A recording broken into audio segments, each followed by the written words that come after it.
Thanks for tuning into Miami Television News. I'm Nathan Hengstebeck. And I'm Juliana Pikus. Our top story today, a fellow student passed away after getting struck by a train. Miami sophomore Jacob Jarman was found dead on the Oxford Railroad tracks on Saturday morning, October 26th, around 9 a.m. Jarman was allegedly alone when the train struck him near the South College and Fox Drive intersection. Many people in Oxford cross these tracks as a shortcut into town. This is the fourth train-related death of a Miami student in the past 8 years. The Butler County coroner says multiple traumatic injuries were the cause of death. Jarman will be laid to rest in his home state of Colorado. The Armstrong Student Center, although still under construction, has been vandalized. Construction workers walked in on Monday, October 21st, to find 3 explicit images drawn on the walls inside the facility. This marks the second incident of trespassing of an academic building in 6 months. By the time the director of the Student Center was informed of the incident, workers had already painted over the graffiti. Since then, the building security has been tightened to make sure no one can enter the site after hours. No report has been filed with Miami police. Well, vandalism certainly hasn't stopped the Armstrong Center from opening. Phase 1 for the opening is scheduled for January 2014. A campus-wide opening will follow soon after on February 7th. The building will be open 24 hours a day and will offer new dining options, rooms for club meetings, and a study area. Phase 2 of the project will connect the Student Center with the former Color Hall.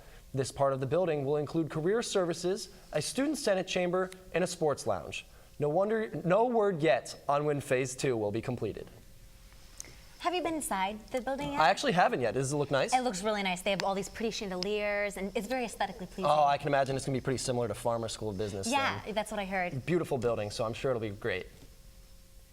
Coming up next, MTN is in the presence of royalty, Miami royalty that is. Stay tuned to hear from this year's homecoming king and queen.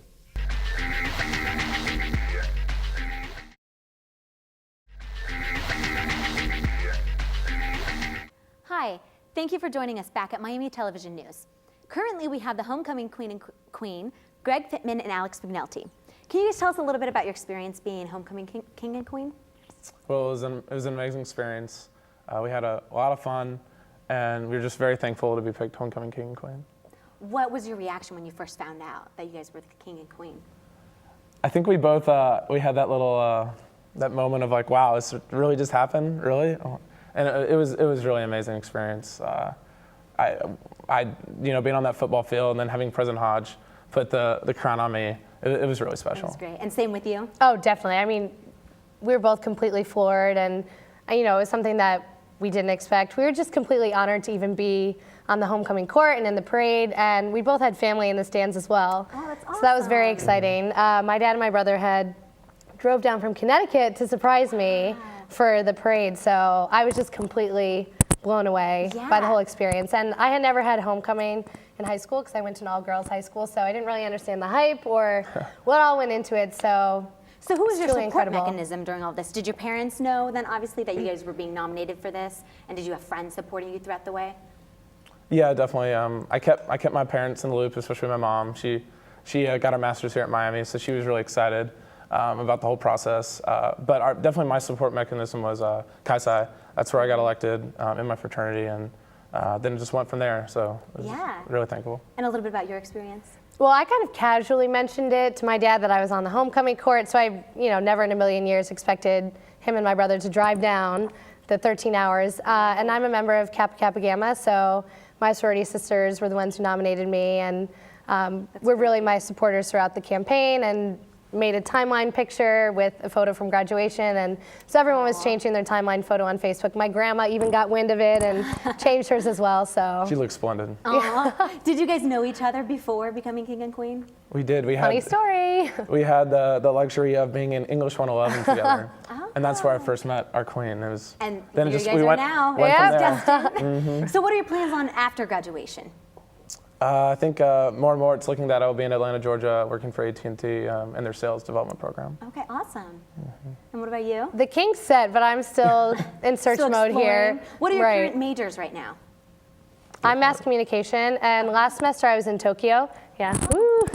And so I'm really hoping after graduation to move back somewhere in Asia and potentially pursue opportunities in Hong Kong, hopefully on the editorial side. Okay, that sounds awesome. Well, best of luck to both of you. We're so glad to have you guys as our homecoming king and queen.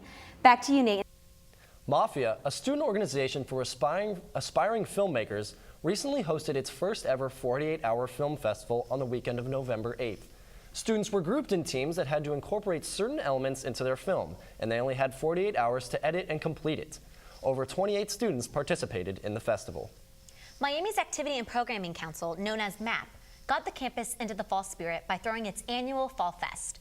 MTN was there to join in on the fun. Fall, one of the most beautiful times of the year at Miami University. What's a better way to celebrate the season with Fall Fest? Fall Fest is an annual event organized by MAP.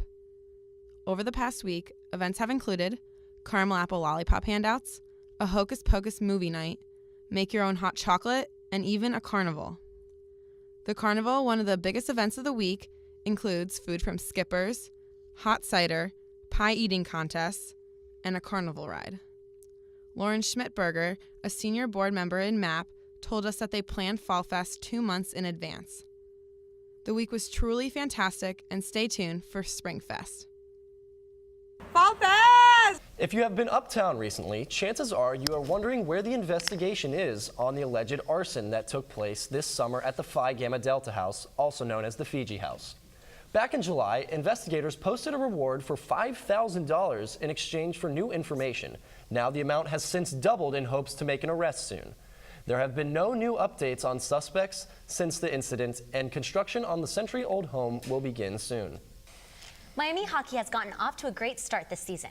MTN sports reporter Charlie Clifford met with the ESPN John Buccigross for a preview of the current season. All right, folks, we're back with a very special guest, Mr. John Buccigross in Oxford. Of course, the poet. He once coined the term Yoga Pants University, but obviously a very, very important night tonight. Groundbreaking night in college hockey. The NCHC underway. What did we see there in the first period? Well, just all kinds of skill. These are two of the best with Miami and North Dakota, and going head-to-head, up and down. And Miami certainly had the early chances, but sometimes that happens. You can dominate a game, and one team just pops one in. That changes the whole thing. So it's going to be, I think, great to play these two teams. These two teams playing on a regular basis. They've got a big game feel to it, right? And that's the whole point of the conference. That was the whole idea behind it. Right. So obviously a lot more tonight than just this game. Right. This leads to years and years of big hockey. What does this mean for college hockey and the average fan? Well, it's hard to say. You wonder, you hope it's around for 50 years, but now we've seen so much change in college sports.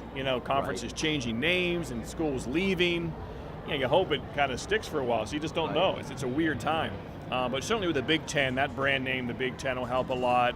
And then having these schools, again, play each other a lot, get on TV, which is happening more and more. I can't believe how it's exploding on television. Right. There's all kinds of games on TV now. So, when you get these two, these are two great brand names in college hockey.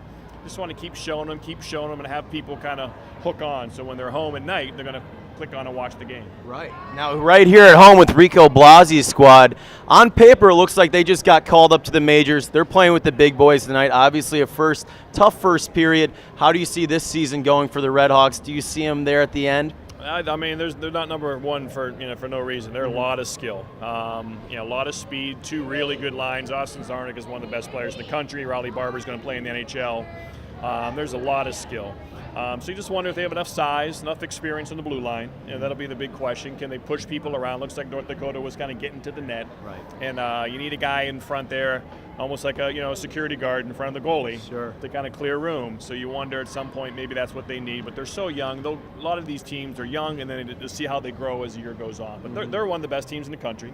And they'll be, and they have a chance to win that national championship that they're going for. Right. That obviously is the goal here in Oxford. Now with you, you have a cult following across campuses in the nation now with the Bucci Overtime Challenge. Yeah. Does this stuff out here ever get old to you? No. This is being at the rink's the best thing in the world. So I'm so glad I could come out here. Came out here for one game last year, Lake Superior State. Obviously different with North Dakota. Right. So I try to. My schedule has changed. I have Friday and Saturdays off now from doing Sports Center, so I can go to games all the time. So I plan on going to games at least one every weekend. Wow. Not always this far. Most around Connecticut where I live. Wow. But it's great to come out here, and so I'll be able to see a lot more games in person this year because I do the Frozen Four, the play-by-play. Right.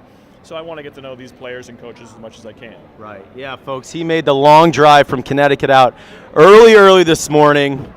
He's here safely. We'll get you out here on this one, Bucci. If you could do it all over again, would you been a Red Hawk? I know Tempting. Tempting? Very tempting. A lot of red bricks on this campus. Yeah. There's a lot to see. It's very scenic. All right. Thanks for joining us, Mr. Buccigross. My man. Great to see you. bet. Folks, have a good night. Go Red Hawks. Peace. Popular a cappella group formerly known as the Cheesies has since changed their name to Open Fifth. MTN visited the rehearsal to find out why.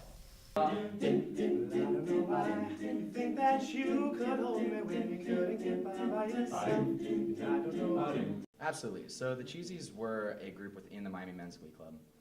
This year we decided to form our own student organization after the Men's Glee Club. We chose the name Open Fifth for a number of reasons. It is a musical chord that we reference in a lot of our songs. It's a musical term. We kind of generally like the sound of it. Also it gave us kind of a more serious tone to what we're trying to do and kind of create our new image as Open Fifth in a more serious light to be a professional a cappella group. The Cheesies were originally founded in 1989. It was 5 guys who were kind of rummaging through the storage closet of the Men's Glee Club, and they found these 5 powder blue obnoxious jackets. And they decided, oh, we're going to form a little quintet, kind of they sang barbershop-style music. And then as the years progressed, they added more members to the group, and they realized they couldn't be 5 guys anymore, as there were more than 5 guys, so they just dropped it all and became the Cheesies. And then that group stayed within the Men's Glee Club through 2013, and then was when we decided to break off and form Open Fifth. We try to do a little bit of everything. I mean, at our first concert, we started out with just like this, this heavy-hitting song just to open it up with, and then we had a mashup of the summer's greatest hits, and then we had a slow down song, kind of a ballad, just to slow everything down, and then we had this just huge ending number that was just so we try to differentiate in what we do, just so everyone kind of gets a feel for everything that we can kind of put out there. We don't try to do one genre. I just love listening to the Open Fifth sing. They're great performers and they're just great guys. Yeah, a lot of talent in that group. Thanks for joining us on Miami Television News today. I'm Juliana Pikus. And I'm Nathan Hengstebeck. Have a great week. Yeah.